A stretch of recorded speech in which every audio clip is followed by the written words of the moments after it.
नमस्कार। मैं काफ़ी दिनों के बाद एक बार फिर से आप लोगों के बीच आया हूँ, लेकिन कुछ ज़रूरी बातें आप लोगों के साथ करना है। लेकिन इससे पहले मैं औरंगाबाद ज़िले की जनता का तहे दिल से शुक्रिया अदा करना चाहता हूँ। आज 23 मई है। 23 मई 2019 को लोकसभा का इलेक्शन हुआ था और आप लोगों ने मुझे चुन कर दिया था। मैं 2 साल के अंदर जितनी कोशिश हो सकती है मेरी तरफ से मैंने ईमानदारी के साथ काम करने की कोशिश की। मैंने लोकसभा के अंदर औरंगाबाद के मुद्दों को उठाया। जो जनता के मसले हैं, जो इश्यूज़ है, उनको मैं सरकार के सामने रखा। जहाँ तक हो सकता है मेरे उससे मैं कानूनी तौर के ऊपर लड़ता रहा। बस आप लोगों का आशीर्वाद चाहिए, आप लोगों की दुआएं चाहिए कि बचे हुए 3 साल भी अच्छी तरीके से निकल जाए, आप लोगों की सेवा करते करते, आप लोगों के लिए काम करते करते। दरअसल मैं आज यहाँ पर आने की वजह ये है कि मैं औरंगाबाद ज़िले के तमाम लोगों का शुक्रिया अदा करना चाहता हूँ कि जिन लोगों ने बहुत अच्छे तरीके से कोऑपरेट किया, और वही कोऑपरेशन का नतीजा है कि आज से महज 1.5-2 महीने पहले जो हमारे केसेस की संख्या थी वो करीब 1800 केसेस हम लोग एक दिन के अंदर हमें मिल रहे थे। और कल के जो आंकड़े आए, अगर हम शहर की अगर बात करते हैं तो वो 150 से नीचे हो गए हैं। ग्रामीण के भी आंकड़े धीरे धीरे कम होते जा रहे हैं। तो ये एक बहुत पॉजिटिव साइन है और इसके लिए सभी लोगों ने, जिन जिन लोगों ने इसके लिए मेहनत की है, मैं उन लोगों का तहे दिल से शुक्रिया अदा करता हूँ, जिसके अंदर सरकारी अधिकारी है, पुलिस डिपार्टमेंट हो, हेल्थ वर्कर्स है, महानगर पालिका है, डिस्ट्रिक्ट कलेक्टर ऑफिस है, डिविजनल कमिश्नर ऑफिस है, डीन का ऑफिस है, एफडीए का ऑफिस है। ये तमाम लोग, जितने भी लोग हैं, ये प्राइवेट हॉस्पिटल के डॉक्टर्स है, नर्सिंग स्टाफ है, इन सभी लोगों का मैं एक खासदार की हैसियत से तहे दिल से शुक्रिया अदा करता हूँ कि हमने सभी लोगों की मेहनत की वजह से आज ये आंकड़े हमारे सामने आ गए। लोगों ने कोऑपरेट किया, इसलिए ये मुमकिन हुआ। लेकिन पिछले कुछ दिनों से जो बातें हमारे सामने आ रही है वो बहुत ही अफसोस करने वाली बातें हैं। सरकारें जो होती है वो जनता के हित में बात करनी चाहिए, जनता के लिए काम करना चाहिए। प्रशासन जो है वो सरकार के हित में सरकार के नियमों का पालन करने के लिए तो करना चाहिए, लेकिन जनता की भी मजबूरियां क्या है, पब्लिक को क्या क्या तकलीफ़ों का सामना करना पड़ रहा है, इस बारे में भी प्रशासन को, पुलिस को, तमाम अधिकारियों को इस बारे में भी ध्यान देना चाहिए। ये देश जो है, मैं तमाम सरकारी अधिकारियों को बताना चाहता हूँ कि ये हिटलरशाही नहीं है। इस देश के अंदर लोकतंत्र है और लोग जो है वो सबसे ज़्यादा सुप्रीम है। कोई खासदार नहीं, कोई आमदार नहीं, कोई अधिकारी नहीं है। जनता सबसे ज़्यादा सुप्रीम है। अगर उसी जनता को आप सड़कों के ऊपर इस तरह से परेशान हाल के अंदर अगर छोड़ देंगे और सिर्फ अपने रुतबे का आप धौंस जमाएंगे और उनको डराएंगे, उनको परेशान करेंगे, ऑलरेडी जो इतने परेशान है, तो मेरे हिसाब से ये बहुत गलत बात है। मैं तो सबसे पहले औरंगाबाद के जितने भी अधिकारी हैं जो सड़कों के ऊपर आजकल ज़्यादा नज़र आ रहे हैं, उनको मुबारकबाद देना चाहता हूँ इस बात के लिए कि आज के अखबार के अंदर एक खबर आई है, एक रिक्शा चालक ने आत्महत्या की है। एक रिक्शा चालक जब आत्महत्या करता है तो उसकी खबर इतनी सी आती है अखबार के अंदर, क्योंकि वो एक गरीब आदमी है, रिक्शा चलाने वाला है, वो मर गया है तो कौन सी बड़ी बात है करके। तो जितने भी अखबार थे उन्होंने छोटी छोटी खबरें बता के सिर्फ ये एक आंकड़ा बताया है कि एक रिक्शे वाले ने आत्महत्या की है। सुनिए उस रिक्शे वाले ने आत्महत्या क्यों की है। एक अखबार की खबर मैं आपको सुनाता हूँ। कर्ज के किश्तें नहीं अदा करने से परेशान एक रिक्शा चालक ने गुरुवार को मध्यरात्रि फांसी लगा, उसने सुसाइड नोट में इच्छा व्यक्त की कि उसके पार्थिव शरीर की अग्नि उसकी पत्नी दे। प्राप्त जानकारी के अनुसार राजीव नगर निवासी 27 वर्षीय 27 ईयर ओल्ड भीमराव मरहले पे आकर रुक गए हैं कि जहां पर उन्हें इस तरह के कदम उठाने पड़ रहे हैं। मैं बार बार देखता हूं कि वजीर आजम, देश के पंत प्रधान नरेंद्र मोदी साहब टीवी कर यहाँ के पुलिस कमिश्नर और डिस्ट्रिक्ट कलेक्टर को एक लेटर भेजा हूं कि ये जो प्राइवेट फाइनेंस कंपनीज है या बैंक्स है जिनके पास से ये लोगों ने लोन लिया है, वो लोन का पैसा वो अदा नहीं कर पा रहे हैं। कई लोग मेरे पास आए हैं जिन्होंने अपना पूरा डेटा बताया है कि पिछले 3 साल से हम लगातार पैसा भर रहे हैं, पूरी ईमानदारी के साथ भर रहे हैं और आगे भी भरेंगे, लेकिन पिछले 4-6 महीने के अंदर जिन तकलीफों का सामना उनको करना पड़ रहा है, जब उनके पास ही पैसा नहीं है तो वो कहां से। अब ये प्राइवेट फाइनेंस कंपनीज ने कुछ गुंडों को अपॉइंट किया है रिकवरी एजेंट्स के नाम के ऊपर। बड़े बड़े ऐसे दांडिया टाइप के लड़कों को मोटरसाइकिल दी गई है और इनका काम ये है कि जाओ वहां से पैसा लेकर आओ, और पैसा नहीं है तो उनकी जोर जबरदस्ती करके उनकी गाड़ी उठाकर लेकर आओ। मैंने पुलिस कमिश्नर और डिस्ट्रिक्ट कलेक्टर साहब को भेजा और आपके जरिए मैं मुख्यमंत्री साहब को बोलना चाहता हूं कि साहब, जब आप हमको कहते हैं कि ये करो ये नहीं करो, तो एक बार इन प्राइवेट फाइनेंस कंपनीज और बैंक वालों को भी समझाओ कि ये वक्त नहीं है कि लोगों से, जो लोग ईमानदारी से भरने वाले हैं वो भरते आए हैं, उनका रिकॉर्ड देखिएगा। लेकिन अगर आप ये कहेंगे कि हमने तो रिक्शों को बंद कहाँ किए हैं, जी हाँ, रिक्शे आपको सड़क के ऊपर नजर आ रहे हैं, लेकिन थोड़ा दिमाग का इस्तेमाल करिए। जब जनता ही नहीं है सड़क के ऊपर तो रिक्शे वाले हैं तो सिर्फ स्टैंड के ऊपर आकर बैठते हैं, तो दिन भर में उन्हें 2 गिराक मिलते हैं, 3 गिराक मिलते हैं, उससे अपना घर चलाएंगे या बैंक का या प्राइवेट फाइनेंस कंपनीज का EMI देंगे। इसके बारे में कभी आपने दिया है मुख्यमंत्री साहब, या आपके किसी नेता ने, जो बहुत बड़ी बड़ी बातें करते हैं यहाँ पर, जो हमारा विरोध करते हैं हर बात के ऊपर, किसी ने खड़े रहा इनके लिए कि किसी ने जाकर कहे करके। अब हम स्पष्ट तरीके से कहना चाहते हैं कि अगर दोबारा अगर किसी प्राइवेट फाइनेंस कंपनी ने या किसी बैंक ने अगर किसी रिक्शे वाले या किसी गाड़ी वाले की अगर गाड़ी जब्त करने की कोशिश की, उसने सीधा हमारे दफ्तर के ऊपर आना, जो कुछ भी होगा उसकी पूरी जिम्मेदारी सरकार की रहेगी। हम इसी तरह से अपने नौजवान लड़कों को है तो हम मरता हुआ नहीं छोड़ सकते हैं, आप छोड़ सकते हैं। 27 साल का लड़का एक झोपड़पट्टी में रहने वाला, वो मर जाता है और उसकी खबरें इतनी आती है, आपके ऊपर कुछ नहीं होने वाला है। आप तो क्या है, अपनी फौज लेकर है तो बस्तियों के अंदर जाओ पूरे मीडिया वालों को लेकर कि देखो मैं कैसे दुकानें बंद करवा रहा हूं करके। कभी सोचे हैं कलेक्टर साहब कि ये दुकानें जब बंद होती है तो उसके पीछे कितना नुकसान उन दुकान वालों को सहना पड़ता है? क्या सरकार की तरफ से क्या कभी कुछ बताया गया है कि हम आपका लाइट बिल माफ करने वाले हैं, जितने पीरियड के अंदर ये दुकानें बंद थी तो हम आपका लाइट बिल माफ करेंगे? आपका बैंक का EMI जो है वो सरकार कहेगी कि नहीं, इतने पीरियड का EMI हम नहीं लेंगे, बैंक का इंस्टॉलमेंट इतने पीरियड के लिए हम रियायत देते हैं। क्या महानगर पालिका ये कहेंगी कि हम टैक्स आपका माफ करेंगे इतने पीरियड का? क्या जो कर्मचारी उनके पास काम कर रहे हैं उनकी पगार कौन सा मुख्यमंत्री, कौन सा प्रधानमंत्री या कौन सा जिला अधिकारी या ऑफिसर्स देने वाले हैं? लेकिन हाँ, आपको तो अपनी ये दिखाना है कि नहीं मैं तो बड़ा अधिकारी हूं, देखो मैं तो सड़क के ऊपर उतर के मैं कैसा बंद करवाता हूं करके, और आप बंद करवा रहे हैं। बहुत बहुत मुबारक आपको। लेकिन हाँ, एक बात सुनिए साहब, आप ये जो काम कर रहे हैं, अगर कानून सबके लिए बराबर है तो कानून सबके लिए बराबर होना चाहिए। अगर धन्ना सेठों के लिए, अमीरों के लिए अगर अलग कानून रहेगा और गरीबों के लिए अलग कानून रहेगा तो साहब मजबूरन इन गरीबों को सड़क के ऊपर हम उतारेंगे, और जब गरीब सड़क के ऊपर उतरेगा तो क्या हाल होगा ये आप भी अच्छी तरह से जानते हैं। मैं आपको डरा नहीं रहा हूँ, मैं आपको धमका नहीं रहा हूँ, मैं आपको साफ तरीके से इशारा दे रहा हूँ। अगर आपकी ज्यादतियाँ बढ़ेगी तो मजबूरन हमको सड़क के ऊपर उतरना पड़ेगा। मुझे बताइए, औरंगाबाद के म्युनिसिपल कमिश्नर साहब अस्तिक कुमार पांडे साहब, आपकी एक फौज आपने तैयार किए है। यहाँ पे तो औरंगाबाद में ऐसा है कि 3-3 पुलिस कमिश्नर्स घूमते हैं। एक पुलिस कमिश्नर खुद जो पुलिस कमिश्नर है, दूसरे डिस्ट्रिक्ट कलेक्टर जो पुलिस कमिश्नर बन के घूमते हैं, तीसरे महानगर पालिका के आयुक्त जो भी म्युनिसिपल पुलिस कमिश्नर बन के घूमते हैं। अपनी फौज तैयार कर लिए है, कभी पुलिस वालों का चालान लेना पड़ता है तो कभी ये महानगर पालिका के जो वर्दी के अंदर घूम रहे हैं। और किसने बताया है ये? क्या ये चीज किसी को पता नहीं है कि महानगर पालिका की बुकलेट होती है कि रिकवरी महानगर पालिका के बुक के अंदर होती है, लेकिन ये पुलिस स्टेशन को दी गई है। पुलिस स्टेशन का ऑफिसर है तो उसके ऊपर पैसे वसूल करता है।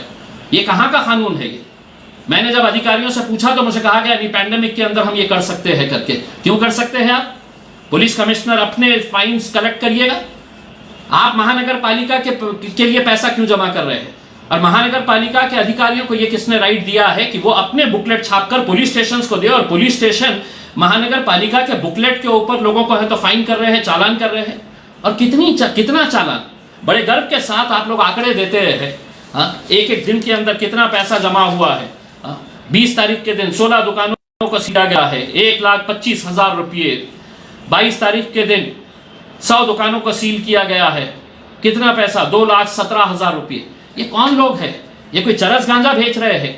और हाँ, आप लोगों को, मैं अधिकारियों को ये बताना चाहता हूं, ये छोटे छोटे दुकानदार आपको बड़े आसानी से नजर आ जाते हैं। शराब बेचने वालों के ऊपर कभी आपकी नजर नहीं गई है? और अगर नहीं गई है तो आप पेज के ऊपर जाइए, मैंने आपको एक एक दुकान के वीडियोस डाला हूं कि कैसी शराब बेची जा रही थी। क्यों? उनकी तरफ नजरअंदाज कर दी गई है सब बातें, उनको सब इजाजत है।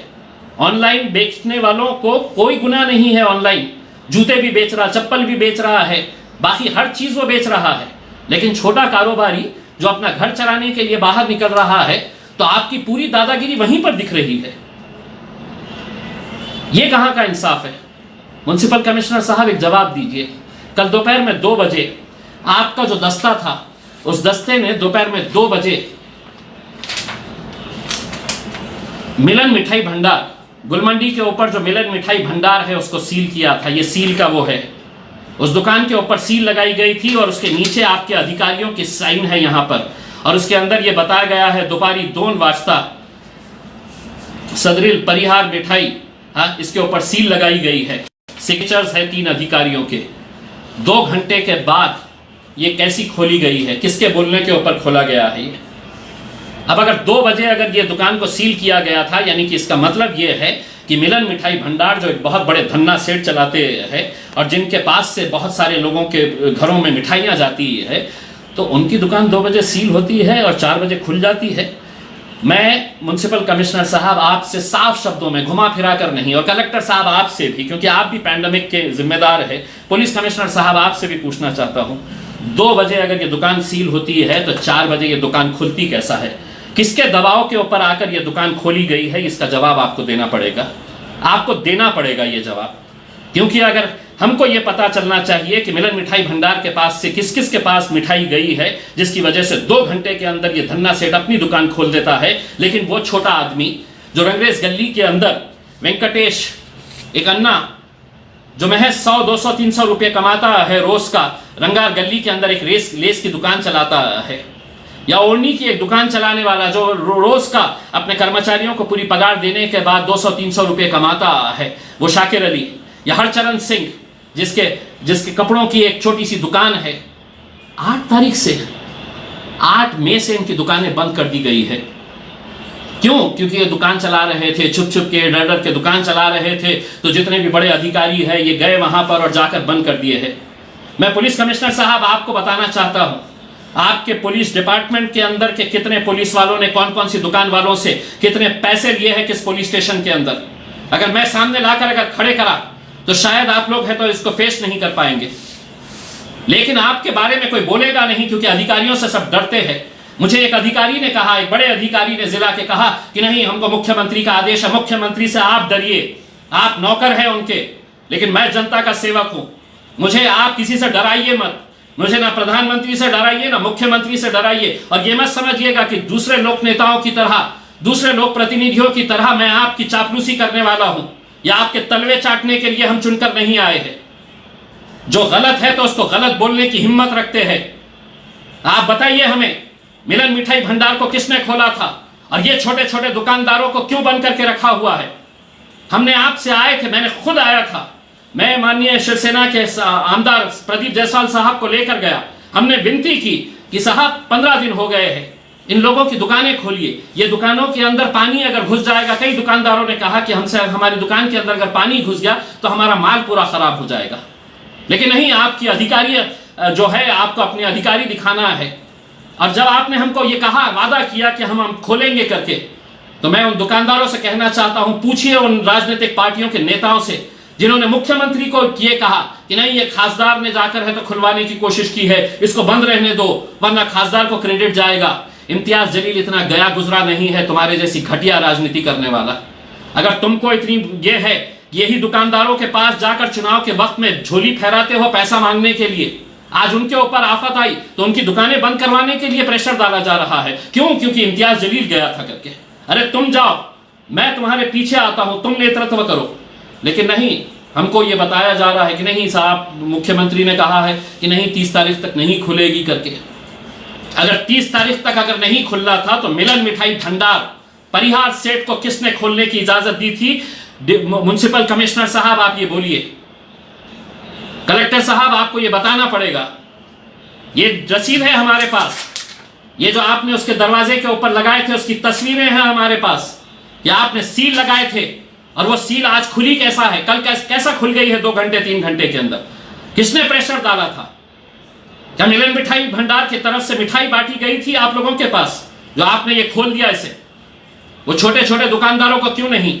अब हम आपसे हाथ जोड़कर विनती कर रहे हैं, देखिए मैं एक लोक प्रतिनिधि हूं और मुझे इस बात का फर्क नहीं पड़ता है कि आप मेरे बारे में क्या सोच रहे हैं।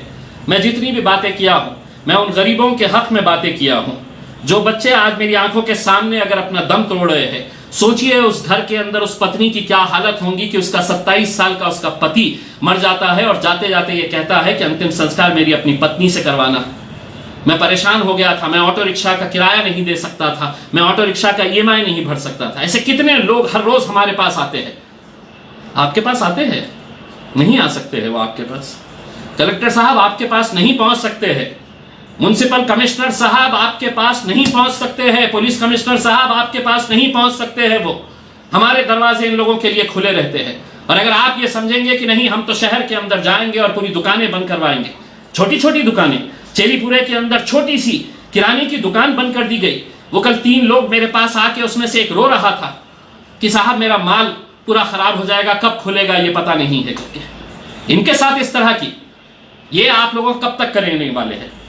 अब आप सुनिए, आप हर सोमवार के दिन एक मीटिंग लेते हैं कलेक्टर साहब के दफ्तर के अंदर जहाँ पे पूरे अधिकारी आते हैं। उस लास्ट मीटिंग के अंदर जहाँ पे औरंगाबाद के हमारे पालक मंत्री सुभाष देसाई साहब आए थे, मैंने खुद ने इन सब अधिकारियों की प्रशंसा की थी कि आप लोगों ने अच्छा काम किए हैं करके, और अभी तक लोगों ने सहयोग किया है। अब महज कुछ दिन बचे हुए हैं। मैं लोगों से अपील करूंगा कि ये लॉकडाउन एक ना एक दिन तो खत्म होगा। हम कोशिश करेंगे कि 30 तारीख के दिन ये लॉकडाउन पूरी तरह से खत्म हो जाए, लेकिन 30 तारीख तक आप नियमों का पालन करें। जो भी आपको बताया जा रहा है, 11 बजे तक अगर दुकानें खुली रहनी है तो 11 बजे तक खुली रखिएगा। उसके बाद तो हमको आज़ादी का यही होना है। लेकिन कल की 11 बजे की मीटिंग मैं एक निषेध के तौर के ऊपर, ये एक ऑटो रिक्शा वाले की जो मौत हुई है, जिसने आत्महत्या की है, उसका निषेध जताने के लिए, जिन रिक्शे वालों से, जिन गाड़ियों वालों से, जिन दुकानदारों को परेशान किया जा रहा है, उनको समर्थन देने के लिए मैं ये मीटिंग नहीं करूंगा कल 11 बजे, बल्कि 11 बजे उस रिक्शे वाले के घर पर जाऊंगा और उसकी पत्नी से मिलूंगा, उसके परिवार वालों से मिलूंगा और उसके साथ, क्योंकि मुझे उस ऑफिस के अंदर आकर महज अपनी पीठ थपथपाने वाले अधिकारियों का कि हमने कितना अच्छा काम किया है, आपने बहुत अच्छा काम किया है, हमने भी ये कहा है। लेकिन अगर आप बहुत ज़्यादती अगर कर रहे हैं तो एक बात समझ लीजिएगा, अगर मिलन मिठाई भंडार आप खोल सकते हैं तो बाकी दुकानें खोलने की भी हिम्मत और ताकत हम में है। वो सिचुएशन आप नहीं लेकर आए तो ज़्यादा बेहतर रहेगा। ये जनता के हित में बात कर रहे हैं। और अगर आपको देखना है कि हम कितने बलबूते के साथ आप जा सकते हैं, एक साहब ने मुझे कहा कि आपको मालूम है कि मैं कितना बड़ा अधिकारी हूं करके, तो आप अपनी अधिकारी झाड़िएगा। आप देखिएगा कि जनता सड़कों के ऊपर अगर निकल आती है, जनता की ताकत ज्यादा होती है या आपकी फौज जो आप लेकर निकल रहे हैं, जिनके हाथ में ये पावतियां है, वो पावतियां अगर दोबारा से मिलन मिठाई भंडार के ऊपर सील नहीं लगाई गई तो आप ये समझ लीजिएगा बाकी दुकानों को मैं पर्सनली जाकर खोलूंगा। और ये म्युनिसिपल कमिश्नर साहब, अगर आपके लोग अगर किसी के दबाव में आकर दुकानें बंद करना और खोलने का अगर ये कार्यक्रम कर रहे हैं तो पुलिस कमिश्नर साहब एक बात सुनिएगा, आप भी सड़क के ऊपर जा रहे हैं, कल रात के बड़े बड़े होटल्स के CCTV फुटेजेस निकालिएगा।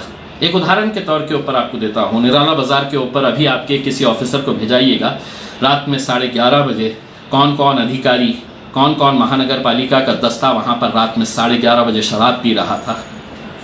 ये जाकर अगर आपको CCTV फुटेज के अंदर मिलता है तो आप देखिए, सिर्फ गरीबों को परेशान करना इसका मकसद नहीं होना चाहिए।